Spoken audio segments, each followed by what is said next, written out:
First of all, congratulations. How are you feeling? Thank you. I'm feeling really good. So how does it feel to get back in the win column, kind of have that hurdle over with? It feels good. It's never a good thing to have a couple of back-to-back losses, So it feels good to come out tonight and come out with a win and start getting some momentum going again. Did you feel like maybe your job was on the line a little bit with this win, or do you feel like, no matter what, they see something in you, you can stick around? Oh yeah, I think the UFC knows. I think they know that I'm an exciting fighter. Today was for me. Today was a little bit, I guess, less characteristic of the way that I fight. Usually I'm a little bit more risky. I played a little bit safe and try to play a little bit more of a different game. But like I said, I think the UFC knows. When it comes down to it. I'll stand there and I'll trade, and I'll have exciting fights in my future. So I don't. Even if I lost tonight, I don't think that they would let me go. Why do you feel like today went the way it did? I think I would have to say my past losses. I just came off of 2 losses. So. Last thing you want to do is come out and be reckless and then have an unnecessary loss. Honestly, my last 2 losses, I feel like I lost against guys that are not better than me. It was just me making mistakes that cost me the fight. So I was just making sure I didn't make those mistakes. And if I was going to get a knockout, a submission, or whatever tonight, it was going to be done through technique and not just me trying to force it. Was there any surprises in there with your opponent? I was surprised he didn't push forward more. I was looking to land some counters and stuff. I thought he'd push forward with more pressure. He didn't. He kind of sat back a little bit more. He did surprise me with how, I won't say it was a surprise, but I would just say that he had a good shot. When he shot for a takedown, it was pretty good, pretty clean. So hats off to him for that. It was a good technique. But no, not overall, no. When do you want to get back in there? Do you think maybe before the end of the year, or do you want to take some time off?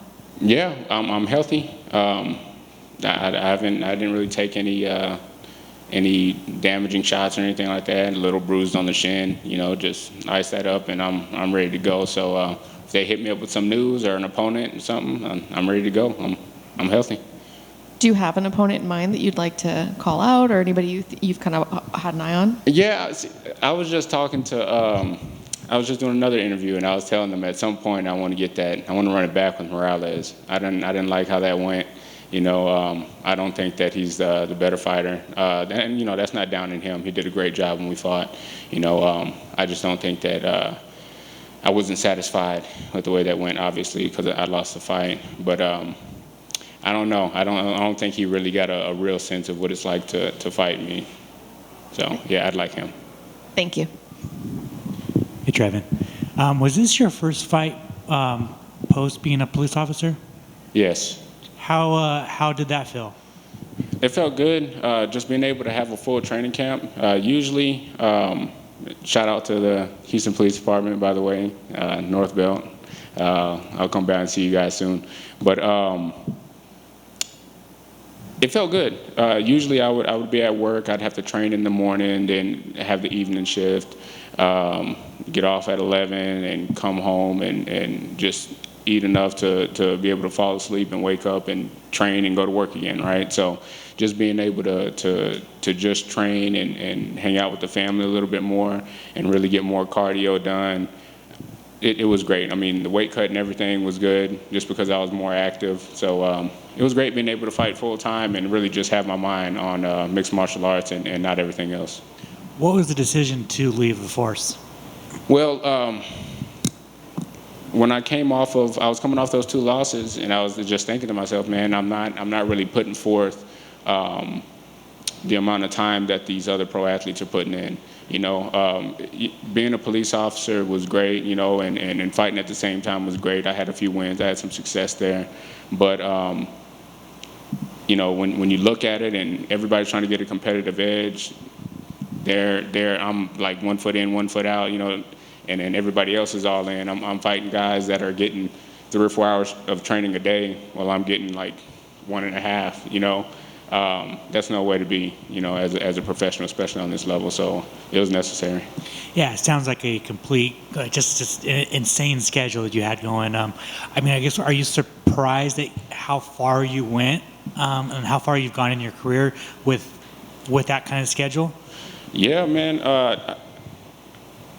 First off, I'm blessed, man. So I mean, my Lord and Savior Jesus Christ, he's always with me, and he's always hearing my prayers and everything, and I prayed a lot. I knew what I was doing was a little bit risky, being a police officer and everything, with the danger involved and all that, but also, the time I was taking off of doing this sport, and this sport is not the safest thing in the world, so I was blessed to be able to rack up some wins and actually go on a nice streak at middleweight while being a police officer. But I'm excited now to be full-time at a lower weight in good shape, right, and really make a good run and have some exciting fights.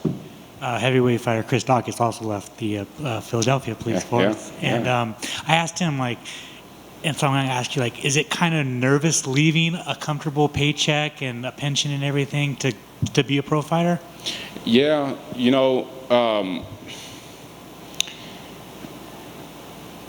to the regular person, they would look at our checks and stuff and say, oh, they make a whole lot of money, right? But we're spreading that out, you know what I mean? And if anything happens, if we get injured or whatever, now you don't have a fight, right? And you have to, in the sport, you just have to be smart enough to have passive income and all that other stuff, right? But until you can get that kind of thing going, you kind of need something to fall back on, right? Especially you got a family, right? I got a wife and 2 little boys, so I feel like it would have been selfish of me to sit there and say, okay, well, I'm going to just do this full time, and then we'll just try and, thug it out until we can get comfortable, So, it was, I think that it was very uncomfortable at first, just because, again, there's no steady paycheck, right? And you can get hurt at any time. We're fighting each other every day at training. We're sparring all the time, You can twist an ankle, you can tear an ACL, anything, and now you don't have paychecks.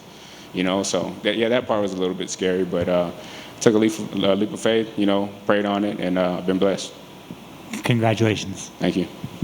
Going from something like a police force where you have that team around you, and now you're doing the solo sport, you definitely still have your training team, but is there something that you miss about the police force? And now that you've had time away from it, do they still reach out to you? Do they still tease you? We've seen that a lot of times with other guys that have been in the firefighting or police, that their brothers are always reaching out to them.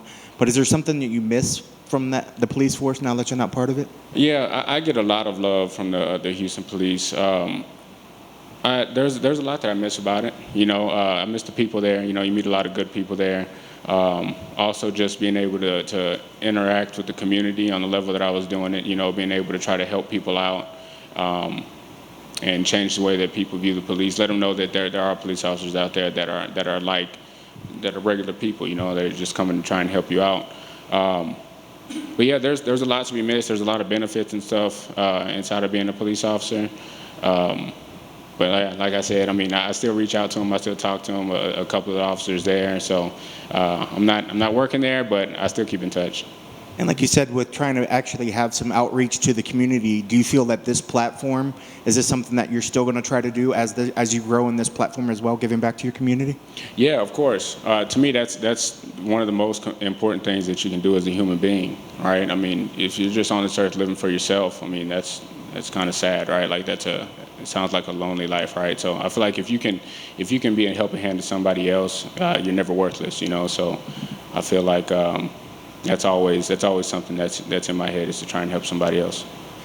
And I know at the beginning of this interview, you talked about how you kind of almost apologized for not playing, you're being less risky out there and stuff, but it takes 2 to tango. Yeah. Your partner out there didn't give you a lot of stuff as well. Did that kind of surprise you that he wasn't really pushing the pace and giving you maybe that platform to do that? Yeah, it was surprising, right? Because he's, if you look at him, you look at his fights and stuff, usually he comes out and he's coming out fast and he's trying to get it done, right? He had a whole lot of first-round finishes.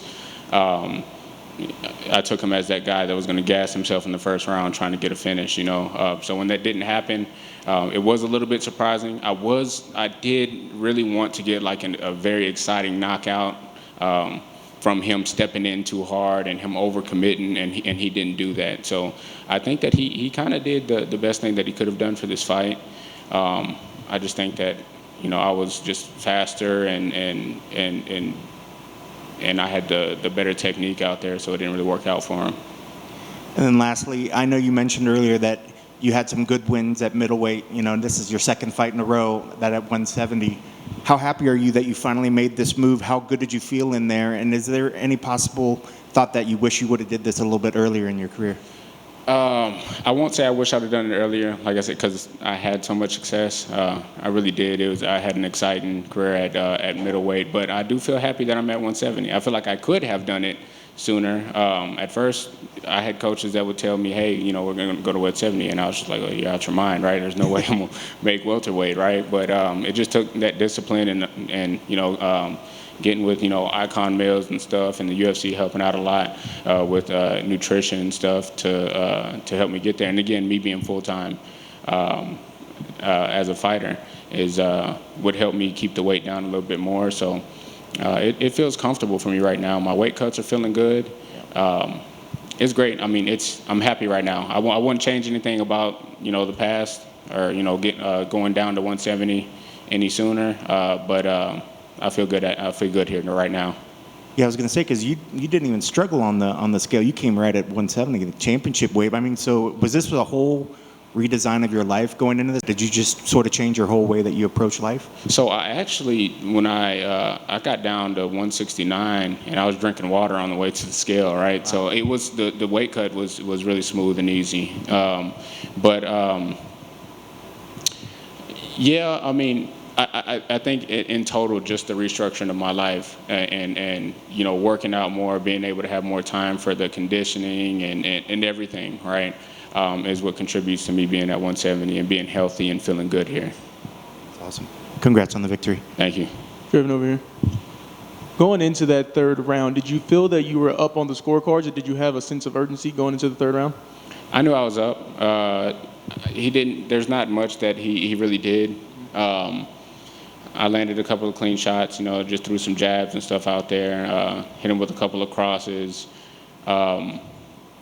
I knew I was up, and I just knew I didn't need to do, it wasn't necessary to do anything risky. That would have been on his end to try and push and try to pull something off. So I was going to allow him to do that, and if he stepped into a trap, then that would have been his demise. But he didn't do that. He stayed safe, and he didn't really push the action. So I went ahead and allowed a little bit of time to expire off the clock, and just to rack up that win.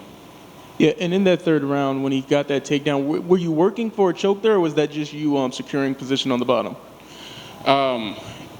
Initially, it was just me making sure that he wasn't able to posture up and land any good strikes. All right, so it was more about me keeping his head down at first. You talking like when I had like a semi-guillotine kind of? Yeah, almost. Yeah. So right there, it was more of me keeping his head down so he couldn't have space to hit me with anything good.